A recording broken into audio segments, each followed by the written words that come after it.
नमस्कार बंधुरा तोमरा सबाई केमन आछो आशा करछि भालो आछो। आरेकटी रेसिपि निये तोमादेर सामने हाजिर हलाम। तोमरा देखे बुझतेई पारछो आमि कि रेसिपि तोमादेर आजके देखाबो। ताजा माछेर एकदम पातला एकटा आलू फुलकपि दिये तोमादेर माछेर रेसिपि करे देखाबो। आमि जानि माछेर झोल सबाई करते पारे, हयतो बोलबे जे एटा आबार नतुन करे देखानोर कि आछे। तो आमि एकटु अन्यभावे एकटु अन्य रकम करे एकटु अन्य टेस्ट एने तोमादेरके देखाते चाइछि, ताई जन्य तोमादेर सामने भिडियोटा निये आसलाम। देखो माछटा भालो करे धुए निये माछटा नुन हलुद माखिए भेजे निচ্ছি। हाँ आरेकटा कथा बोली, माछटा आमि माने धुइনি বা আমি এখনি আমার মা মাছটা কিনে ধুয়ে কেটে ধুয়ে আমাকে দিয়ে পাঠিয়েছে, মানে মা বলেছে আমরা গিয়ে নিয়ে এসেছি। আমার হাজবেন্ড সিলভার কাপ মাছ খেতে খুব ভালোবাসে, তাই আমার মা আমার হাজবেন্ডের সিলভার কাপ মাছ নিয়ে রেখেছিল, মানে পাড়াতে বিক্রি করতে এসেছিল নিয়েছিল। দেখো মাছটা ভেজে তুলে নিয়ে এবার আমি এখানে একটু ফুলকপিটা ভেজে নিলাম। বেশি কিছু মানে নুন হলুদ দেওয়ার দরকার নেই, কারণ যেহেতু মাছের তেলটার মধ্যে নুন হলুদ ছিল, এই জন্য অল্প নুন হলুদ দিয়ে একটু ফুলকপিটা আমি ভেজে তুলে নেব। এবার আমি কড়াতে আবার মানে অন্য কড়া বসালাম, অন্য কড়া বসিয়ে সেখানে একটু সর্ষের তেল দিলাম, কারণ রান্নাটা আমি সর্ষের তেল দিয়েই করব। তেলটা গরম হওয়ার পরে আমি একটুখানি জিরে ফোড়ন দিলাম। জিরে ফোড়ন দিয়ে এবার আমি আলু দেবো। আলুগুলো দিয়ে একটু আলুটা ভেজে নেব। আর আলু ভাজার সময় আমি একটু নুন দিই, তার কারণ হলো কি আলুটা তাড়াতাড়ি ভাজাও হয়ে যায় আর আলুটার ভেতরে বেশ নুন ঢুকে যায়, ভালো লাগে। তো এবার একটুখানি লাল লাল করে আলুটা ভেজে নেব। তোমরা চাইলে আলুটা ভেজে তুলে নিয়ে আবার অনেকে দেখেছি মশলা কষিভাবে করে, কিন্তু আমি ভেবে আলুটা ভেজে নিই, এর মধ্যেই ডাইরেক্ট মশলা দিয়েই রান্নাটা করি।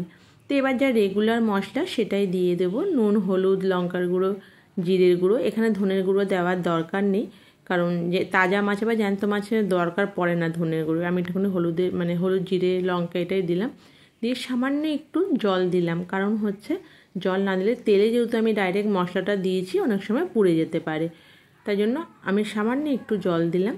দিয়ে তারপরে এবার এখানে আমি পেঁয়াজ আর টমেটোকে একসাথে পেস্ট করে নিয়েছিলাম, আমি সেটা দিয়ে দিলাম। পেঁয়াজ আর টমেটোটা দেওয়ার পরে একটু বেশিক্ষণ মানে কষিয়ে নিতে হবে, যতক্ষণ না মশলা থেকে তেল ছাড়ছে। এটা কষাতে কষাতে তাতে কি হবে, আলুটাও সিদ্ধ হয়ে যাবে আর মশলাটাও কষানো হয়ে যাবে।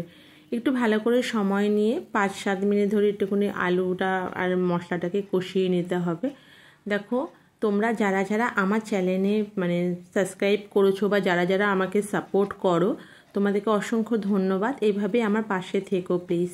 তো এবার আমি ভেজে রাখা কপিটাও দিয়ে দিলাম, মানে মশলা কষানো হয়ে গেছে তাই কপিটাও দিয়ে দিলাম। কপিটা দিয়ে বেশি না 2 মিনিট একটুখানি নাড়াচাড়া দিয়ে নিতে হবে। এখন সিজন মানে সবে তো কপি দিয়ে শুরু হয়েছে, এখন দেখবে কপির ডাটাগুলো না গলতে চায় না ঠিক করে সহজে, তাই জন্য একটু 2 মিনিট কপিটা একটুখানি নেড়ে চেড়ে নিয়ে কষিয়ে নিচ্ছি। আর একদিকে আমি কি করেছি, গরম জল বসিয়ে দিয়েছি। আমি যে কোনো তরকারিতে একটু গরম জলটা দিলে মানে দিতে পছন্দ করি, আমার মনে হয় গরম জল দিলে তরকারির স্বাদটা বেশি হয়। তো এবার আমি এটা একটু ঝোল বেশি করব, যেহেতু জ্যান্ত মাছের তাজা মাছের ঝোলটা একটুখানি পাতলা ঝোল করছি, একটু ঝোল রাখবো। তোমরা যেরকম তোমাদের মানে পছন্দ সেভাবেই জলটা দিও। তো আমি পরিমাণ মতো জলটা বসিয়েছিলাম গরমে, তো গরম জলটা দিয়ে দিলাম। দিয়ে আমি একটু অপেক্ষা করব যে জলটা যাতে ফুটে ওঠে। যে কোনো সময় যদি ঠান্ডা জলও দিয়ে থাকো তাহলে ফুটে ওঠার পরে মাছ বা ডিম অমলেট করে রান্না করলে দিলে সেটা স্বাদটা ভালো হয়, নাহলে কাঁচা জলের গন্ধটা ধরে নেয়।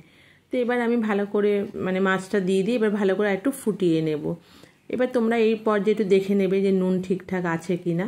তো দেখে নিই এবার ভালো করে আমি ফুটে গেছে। দেখো এবার ফুটে যাওয়ার পরে আমি এবার এখানে শীতের যে স্পেশাল জিনিস একটুখানি ধনেপাতা ছড়িয়ে দেবো। দেখবে এই যে শীতকালে যে কোনো তরকারিতে যদি লাস্টে একটু মানে ধনেপাতা দেওয়া যায়, তরকারির স্বাদটা যেন পুরো আলাদা হয়ে যায়। তো আমি একটু ধনেপাতা ছড়িয়ে দিলাম। ধনেপাতা দিয়ে এবার আমি নামিয়ে নেব। বিশ্বাস করো মাছটার ঝোলটা খেতে খুবই ভালো হয়েছিল, এমনকি মাছটাও তো তাজা ছিল, খুবই ভালো হয়েছিল। তোমরা এইভাবে বাড়িতে ট্রাই করো। আমি জানি অনেকে অনেকভাবে রান্না করে, তোমাদের যদি আমার কাছ থেকে অন্য কোনো রকমভাবে কোনো রেসিপি দেখার হয় আমাকে কমেন্টে জানিও প্লিজ।